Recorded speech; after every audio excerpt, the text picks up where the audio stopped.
마리아에게 잉태될 것을 고하였던 천사가 마리아에게 나타나서 성녀로 잉태할 것이며 그 낳을 아이를 예수라라고 하였을 때 마리아가 처음에 가졌던 생각, 도대체 처녀가, 남자를 알지 못하는 처녀가 어떻게 아이를 갖습니까? 그때 당시 시대에서는 그러한 사람은 부정한 여인으로 취급을 받고 돌로 쳐 죽여야 하는 그러한 시대였잖아요. 그럼에도 불구하고 믿음으로 마리아는 주님의 사자로부터 전해들은 그 말을 믿고 따르게 되죠. 그때 성령 충만함을 경험하게 됩니다. 오늘 본문에서 등장하는 이 사가랴와 엘리사벳을 바라보면 이들은 반대로 나이가 많이 차 있었음에도 불구하고 아이가 없었어요. 불임이었어요. 더군다나 사가랴는 제사장직을 맡고 있었던 그런 사람이었죠. 1장 앞절을 보면요, 사가랴를 어떻게 표현하냐면요, 의인이다라고 표현을 해요. 의로운 자였다라고 표현을 해요. 제사장직을 겸하고 있으며 의로운 자였다라고 하는 것은 하나님의 말씀대로 율법대로 제사장직을 온전히 잘 실천하던 자였다라는 거예요. 잘 순종하였던 사람이었다라는 거예요. 그렇다면 얼마나 하나님과 많은 교제가 있었고 하나님께 얼마나 많이 엎드리며 하나님께서 사가랴의 가정 가운데 아이 주실 것을 얼마나 많이 구하였겠냐는 거죠. 그런데 나이가 다 차갈 정도로 아이를 갖지 못했다는 거예요. 사가랴의 아내인 엘리사벳이 이제 나이가 거의 차서 아이를 가질 수 있는 상태가 되지 못했다는 거예요. 아브라함을 바라보는 것 같죠. 그러한 상황 가운데서 사가랴에게 먼저 말씀을 하세요. 주님의 사자가 나타나서 너의 소원을 내가 들어주겠다라고 이야기를 해요. 너의 간구를 내가 들어주겠다라고 이야기를 해요. 근데 이때 사가랴의 반응은 아브라함 때나 비슷합니다. 나도 나이가 많고 내 아내도 엘리사벳도 나이가 많은데 어떻게 아이를 갖겠습니까? 믿지 못하는 그 사가랴에게 다 충분히 이야기를 합니다. 그리고서는 사가랴가 이야기를 했을 때 그러면 너가 믿을 만한 내가 증거를 보여주겠다라고 한 것이 바로 사가랴의 입과 귀를 막아버려요. 우리에게 하나님께서 말씀하시고 성경에서 이야기를 하는 성령의 역사하심을 우리가 경험하게 될 때가 어느 때이냐면요, 사가랴가 불행하다라고 이야기를 하는 것이 아니라 우리의 삶 속에서 우리의 모습 속에서 불행하게도 하나님께서 우리에게 부어주시는 그 놀랍고 크신 은혜와 축복을 우리는 경험하면서도 믿지 못한다라는 거예요. 그럴 때 우리의 삶에서 어떠한 상황들이 나타나냐면 이와 같이 주님께서 직접 나타나셔서 우리에게 증거로 보여주시겠다라고 했을 때 믿지 못하는 자들에게 나타냈었던 것처럼 입을 막거나 눈을 가리거나 듣지 못하게 하거나 결국은 그 상황에서 헤어나올 때야 비로소 하나님의 은혜였구나, 주님께서 우리에게 말씀하셨고 나를 통해서 이루어 주신 거였구나라는 것을 깨닫게 된다라는 거죠. 특별히 사가랴를 통하여서 그 역사를 나타내고 있다는 겁니다. 주님의 사자가 사가랴에게 나타났을 때 사가랴는 어땠을까요? 제사장직을 맡고 있기 때문에 그 안에 들어가서 주님의 말을 듣고 백성들에게 전하는 그러한 일을 계속해서 도맡아 하고 있었단 말이에요. 그 제사장들이 이때는 돌아가면서 기한이 됐을 때는 들어가서 일을 하고 기한이 차면 이제 가정으로 돌아가고 하는 그것을 반복하고 있었단 말이에요. 여러분들은 계속해서 주일이면 교회에 나오고 예배 시간 때마다 주님 앞에 나와서 주님 전에 나와서 엎드리잖아요. 주님의 말씀을 구하고 내게 말씀하여 주십시오. 오늘도 나에게 말씀하여 주십시오. 내가 어떠한 말씀을 가지고 살아가야겠습니까? 내가 지금 이러한 일들이 있습니다. 그런데 주님 앞에 엎드린단 말이죠. 아버지 하나님 앞에 구한단 말이에요. 근데 그게 이루어졌을 때 우리에게 더 큰 고난과 시련이 다가올 수 있다는 것을 우리 기억해야 할 것입니다. 왜요? 우리가 생각하는 방식이 아니기 때문에 우리는 더 큰 고난과 더 큰 시련을 나에게 닥쳐오고 내가 감당해야 한다라고 생각한다는 거죠. 그렇게 여기고 또 그렇게 반응한다는 거죠. 그런데 우리가 사가랴의 모습과 옛날 아브라함의 가정들의 모습을 바라볼 때 결코 그렇지 않다는 거예요. 그것은 바로 하나님께서 우리에게 주신 놀랍고 크신 은총이라는 것을 우리는 기억해야 할 것입니다. 우리가 수많은 시간 동안, 오랜 기간 동안 하나님께 구하는, 주님께 구하는 기도의 제목들이 있을 것입니다.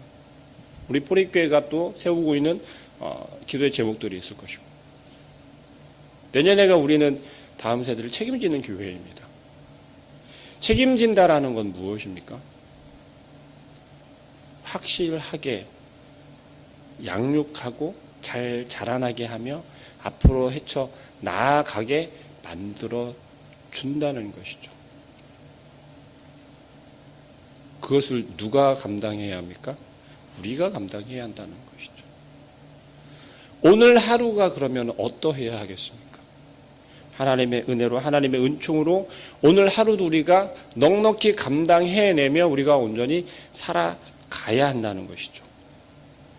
그러나 우리가 반드시 기억해야 할 것은 뭐냐면 이미 우리에게 주어진 것들에 대한, 이미 나에게 주어진 하나님의 은혜에 대한 확신과 믿음을 가져야 한다는 것이죠.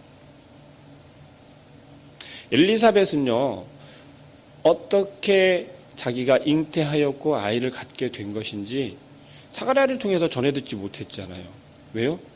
주님의 사자가 사가랴를 찾아가서 말했을 때 사가랴가 믿지 못함을 통해서 입과 귀가 닫혀졌어요. 도대체 무슨 말, 왜 그렇게 되었는지 백성들은 그저 사가랴가 지금 주님의 음성을 들으러 들어가서 은혜가 충만하구나, 그래서 지금 말을 하지 못하는구나 라고 여겼어요. 그렇게 설명하고 있어요. 도무지 설명할 길이 없었으나 결과는 엘리사벳이 아이를 갖게 되고 드디어 출산한 달이 닿았단 말이에요. 그리고 오늘 본절에서 보면 출산을 하여서 아이에게 이름을 지어주려고 지금 그러한 가족들이 모여있는 그런 상황이에요. 이때는 이름을 지어주는 게 할례하는 그때 와서 이름을 지어줬다라고 그렇게 기록되어 있습니다. 8일 만에 할례를 하잖아요. 그래서 할례를 할 때 와서 가족의 조상대로 따라온 성을 우리로 이야기를 하면 가족의 성씨를 따라서 이름을 짓는 그러한 것 같아요. 근데 엘리사벳의 가정 가운데는, 사가랴의 가정 가운데는 요한이라는 이름을 가진 사람이 하나도 없다는 거예요. 그런데 엘리사벳은 들은 이야기로, 주님의 사자로부터 들은 이야기로 요한이라는 이름을 짓기로 해요. 오늘 본절에서 그렇게 이야기를 하잖아요. 62절에 보니까 그의 아버지께 몸짓하여 무엇으로 이름을 지으려 하는가 물으니, 엘리사벳이 요한으로 지으려 하는 것을 바라보고 아니 너가 지금 잘못 알고 있는 거야, 사가랴의 이름을 따야지, 내 남편에게 물어보자라고 몸짓으로 물어보는 거예요. 제가 사가랴가 입도 가려지고 귀도 가려졌다라고 말하고 있잖아요. 그 이유를 여기에서 지금 찾을 수 있습니다. 만약에 말하지 못하는 것은, 말만 못하는 상황이었다면 다른 사람들이 하는 말을 들을 수 있었을 거예요. 그런데 굳이 말로 하는 것이 아니라 몸짓으로 사가랴에게 물어보고 있다라고 이야기를 하고 있어요. 거기에 사가랴는 이제 글을 써서 알려주고 있죠. 이들이 놀란 이유가 바로 여기에 있을 것이에요. 사가랴와 엘리사벳은 말을 하거나 아니면 서로 말을 해서 엘리사벳이 하는 말을 사가랴가 듣거나 하지 못하는 상황이었다라는 것을 알 수가 있습니다. 그렇다면 서로 생각하고 있었던 이름이 다를 수 있었다라는 것도 알 수 있을 거예요. 근데 엘리사벳이 이야기를 하는, 엘리사벳이 제시한 그 이름과 사가랴가 제시한 이름이 동일한 것에 대해서 사람들이 놀라는 거예요. 그들이 놀라는 이유는요, 다른 것이 아니라 이들이 어떻게 자기들의 성실을 따지 않고 이 이름을 서로 이야기하는가, 그러한 것에 있는 게 아니라는 거예요. 그 뒤에 보면 비로소 64절에 그 입이 곧 열리고 혀가 풀리며 말을 하여 하나님을 찬송하니라고 이야기합니다.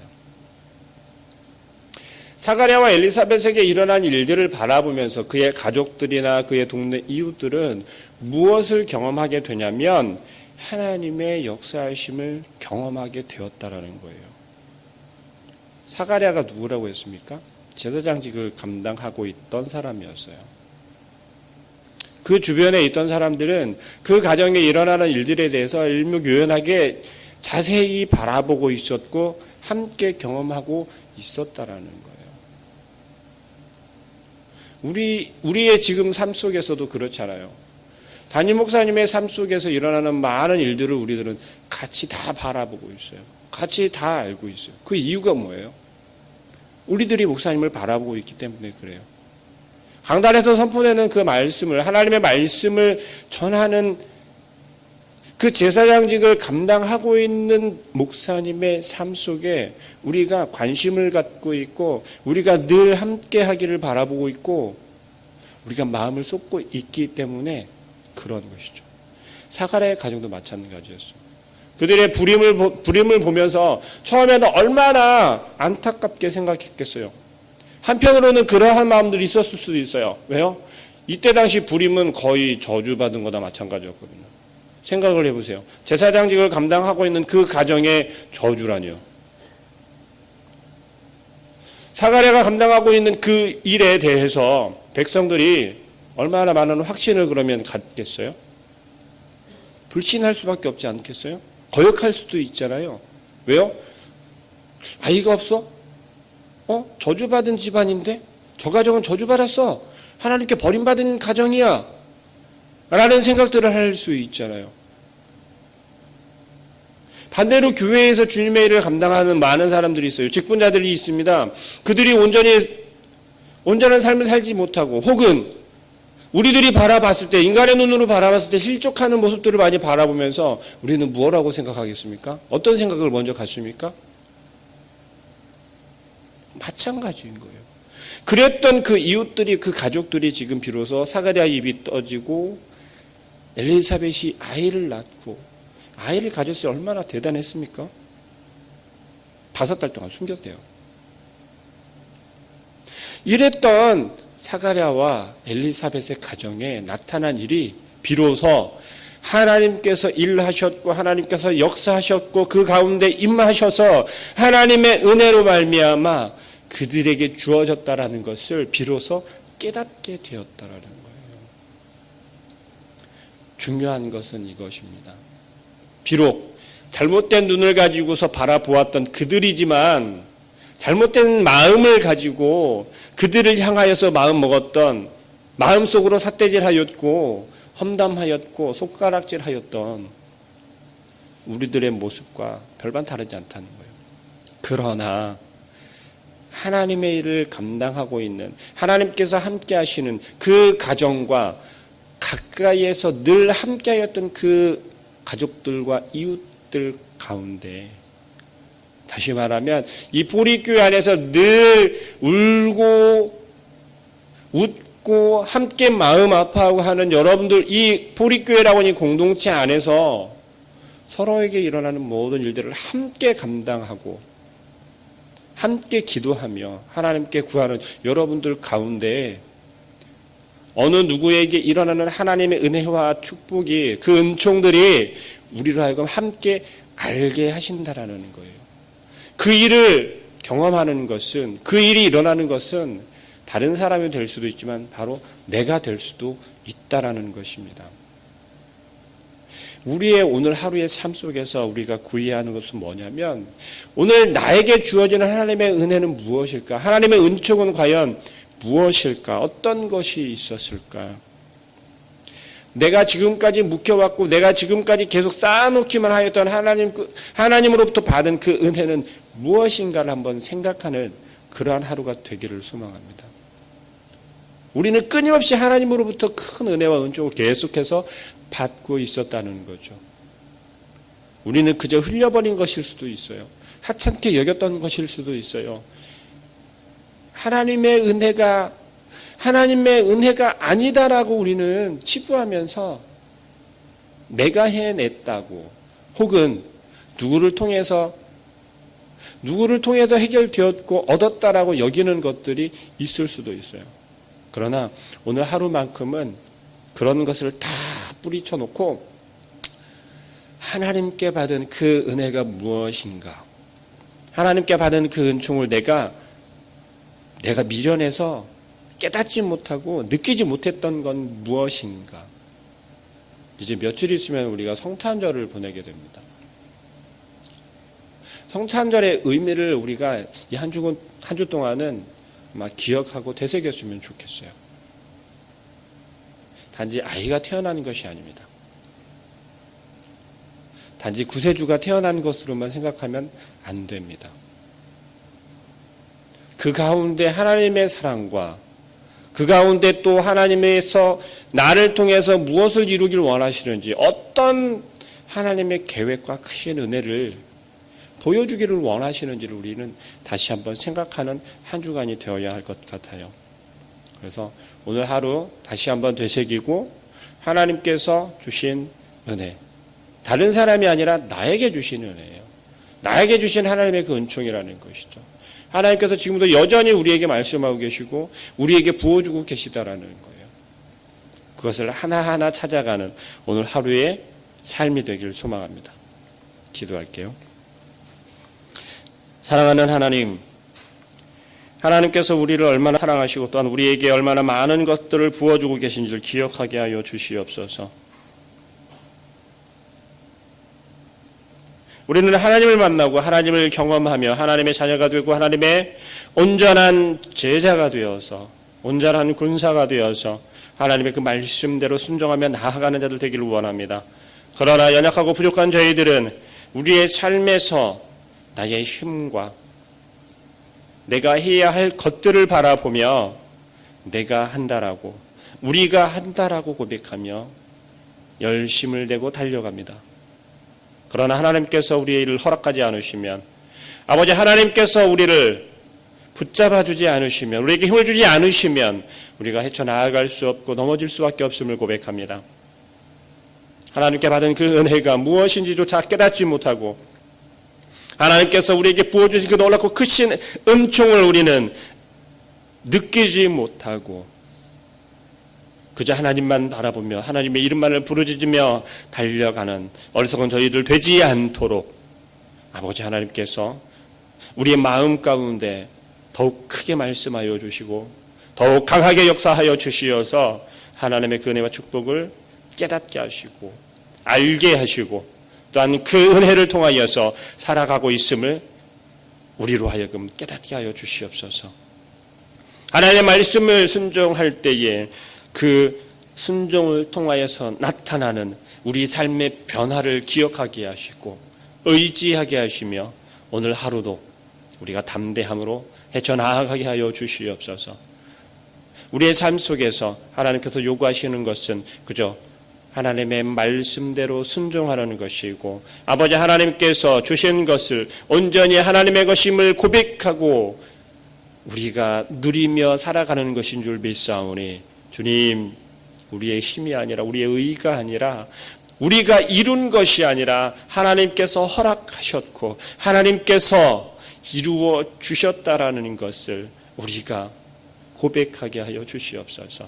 그래서 오늘 하루의 삶 속에서 우리 오늘 하루의 삶 통하여서 하나님께서 기뻐하시며 또한 하나님께서 우리를 통하여서 이루고자 하시는 것을 우리가 순종하며 이루어낼 수 있는 아버지 하나님 앞에 감사할 수 있는 저희들의 삶이 되게 하여 주시옵소서. 예수 그리스도의 이름으로 기도합니다. 아멘.